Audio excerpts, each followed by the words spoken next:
Glad to have you join us on the Value Chain TV News Updates. My name is Chad Moses. And on the news update, we begin with stories on security. Security challenges have been identified as a significant threat to the development and utilization of gas in Africa. Head of Commercial Operation, Owando PLC, Solomon Ikanade Agba, said this during a panel session at the inaugural Africa Gas Innovation Summit 2024 in Abuja. We are very high on innovation and technology, and that's why we are sponsoring this event. Speaking from experience and a lot of the conversations that we have had, nobody has spoken about the security challenges. That's one of the big issues we have in development and utilization of gas, because it's not just a risk, it poses uncertainty. And most economic models cannot model uncertainty. So when you cannot model uncertainty, it becomes a big issue. Ikanade Agba observed that uncertainty caused by these challenges, including the sabotage of gas pipelines, poses a major obstacle to the sector's development. He also emphasized the importance of incorporating technology to address these challenges and harness synergies to realize the sector's full potential. Today, gas pipelines, facilities are sabotaged, and most of our gas that is AG, when you do that, you affect the oil production. So we have to introduce technology and adapt it from the perspective of solving our security challenges. And we have to be collaborative about it. What we have found in the industry is that each organization has its own solution. We are not synergizing together. We need to synergize to get an holistic solution. For me, the above ground issues, especially with security, has to be done innovatively for us to realize our potentials. Thank you. The need for stakeholders to contribute their quota to the oil and gas sector has been advocated at the just concluded Africa Gas Innovation Summit in Abuja. Managing Director, Arada Holdings, Adegbite Falade, said that infrastructure has to be given more priority to develop the oil and gas sector and also increase reserves to improve the value chain. What we need is not a stifling of one part of the value chain. What we need is for government to find the policies that enables every part of that value chain so that the investments can be made. I think those two need to be looked at if we're going to talk about sustainability. Today, the gas that is being supplied is largely based on pre-investments that have been made. New investments are not being made, and that should give us concern. So I'm hoping that this sort of conversation we're having here will help us look at all these parts and to say, what do we need to do differently? What do we need to do additionally? Just to make sure we can stimulate the sustainability. For every molecule of gas that flows in this country, different parts of our economy are given a shot in the hand. So whether you're talking about power generation, you're talking about gas-based industries, you're talking about gas for transportation, the reach is massive. So gas in itself is not what directly brings the revenue, but it's what enables the various sectors so that our economy can be revived. And I think that's where our focus should be. Moving to local refining, the president of the Dangote Group, Aliko Dangote, has said that the refinery is expanding its storage capacity by 600 million liters. Dangote disclosed these at the Afreximbank annual meetings and Afro-Caribbean Trade and Investment Forum in the Bahamas. He noted that expansion will enable the refinery to have a storage capacity of about 5.3 billion liters, away from its current 4.78 billion liters of storage capacity for refined petroleum products.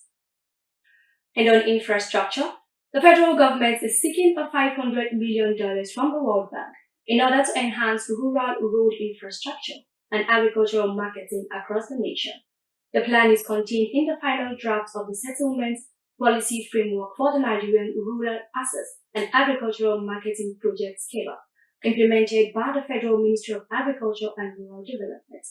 The World Bank, in its part, said that the fund was expected to address the need for better connectivity in rural Nigeria, where about 92 million people currently lack access to good roads.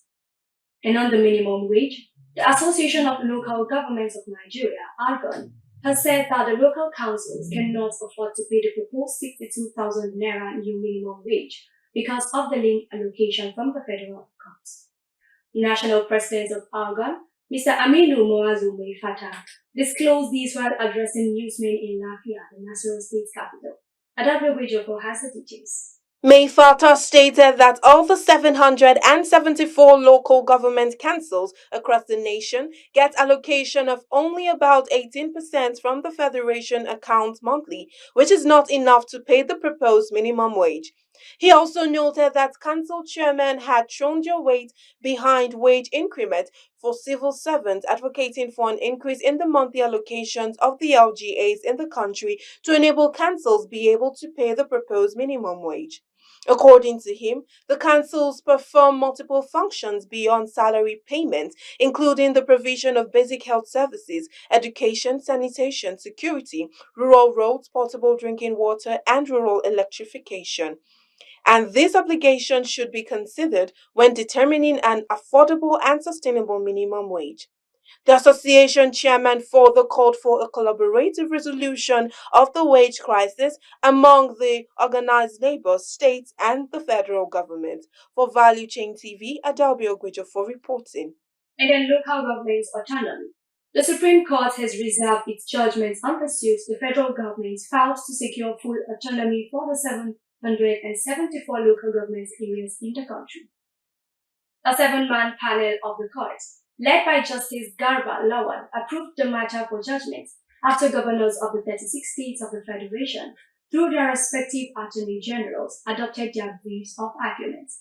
The states, in separate preliminary objections, sought the dismissal of the suit with substantial cost. They argued that the Attorney General of the Federation and Minister of Justice, Lateef Fagbemi, SAN, who initiated the action on behalf of the federal government, lacks the legal rights to do so. And on industry collaboration, the chairman of the Society of Petroleum Engineers, SPE, Nigerian Council, Salahuddin Tahir, acknowledged the African Gas Innovation Summit as an advocacy platform for gas-related issues across the continent. Tahir, who said this in an exclusive interview with Value Chain TV at the just concluded summit in Abuja, noted that AGIS is a brainchild of the Society of Petroleum Engineers and serves as a critical base for advocacy in the gas sector within Africa. So we gave birth to this idea, AGIS, and we reached out. We reached out to other professional organizations, NGA, NAPE, PETAN, and that's the Nigerian Association of Energy Correspondents, Abuja Chambers of Commerce and Industry, NASIMA, and today we're having AGIS.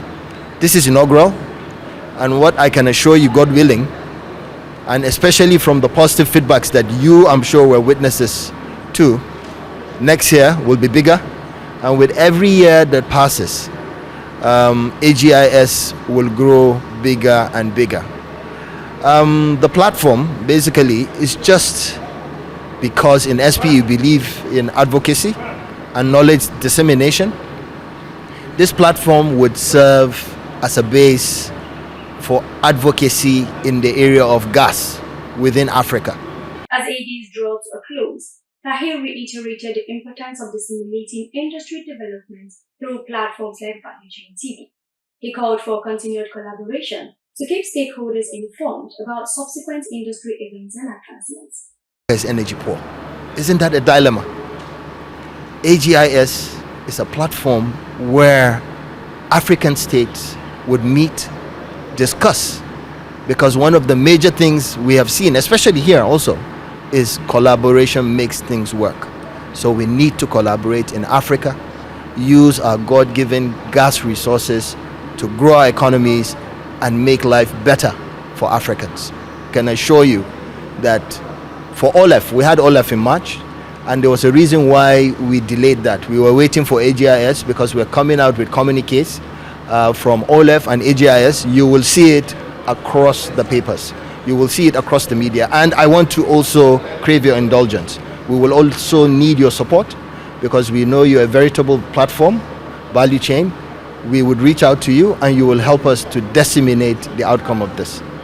And this ends the Value Chain TV News Update. I remain Chat Moses. Thanks for watching.